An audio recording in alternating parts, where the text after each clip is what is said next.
Değerli izləyicilər, videonu bəyənib kanala abunə olun ki, hər kəs son xəbərlərdən anında məlumatlansın. Sabah Ramazan ayının 26-cı günüdür. Qafqaz Müsəlmanları İdarəsindən verilən xəbərə görə sabah martın 26-sı imsak vaxtı saat 05:07-də, iftar vaxtı isə 19:13-dədir. İmsak duası. İlahi, bugün mənim səylərimi qiymətləndir, günahlarımı bağışla, əməlimi qəbul et, eyblərimi ört, ey bəndələrini hamıdan yaxşı eşidən Allah. İftar duası.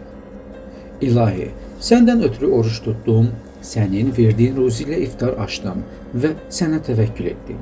Bağışlayan və mehriban Allahın adı ilə. Ey hüdudsuz bağışlama sahibi, mənim günahlarımı bağışla. Allah orucunuzu qəbul etsin.